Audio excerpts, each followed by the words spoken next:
नमस्कार, रामकृष्ण हरी. पुन्हा एकदा आदिती शेतकरी कृषी केंद्रामध्ये सर्व शेतकरी मित्रांचं स्वागत आहे. मित्रांनो, गहू पीक त्याच्यामध्ये भरपूर व्हरायटी आहे. बॉम्बे सुपर म्हणून आहे, त्याच्यानंतरनं श्रीराम सुपर प्लेन म्हणून आहे. भरपूर अशा व्हरायटी आहे मित्रांनो. त्याच्यानंतरनं खत बियाणं एकदा लागवड केल्याच्या नंतरनं खत कुठलं टाकावं किंवा अगोदर कुठलं खत टाकावं. गव्हाला जास्त खताची गरज नाही म्हणून साधं सिंपल खत, उदाहरणार्थ सिंगल सुपर फॉस्फेट, त्याच्यामध्ये युरिया मिक्स करा, एकदम जबरदस्त ताकद राहील. मित्रांनो, गहू ज्यावेळेस 20-25 दिवसांचं होईल अशा प्रकारे तण ज्यावेळेस उतरून येईल त्यावेळेस मित्रांनो गव्हाला तणनाशक मारायचे. गव्हाला तणनाशक मारायचे. मेटसवाडी करन्सी जबरदस्त रिझल्ट येईल. कुठल्याही प्रकारचं तण राहणार नाही.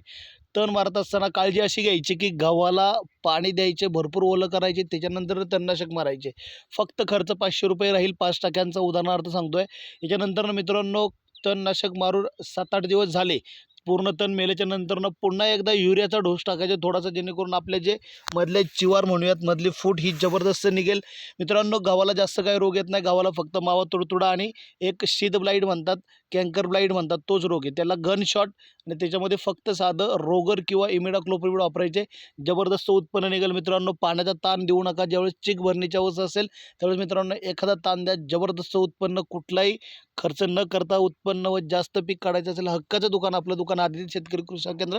धन्यवाद. रामकृष्ण हरी.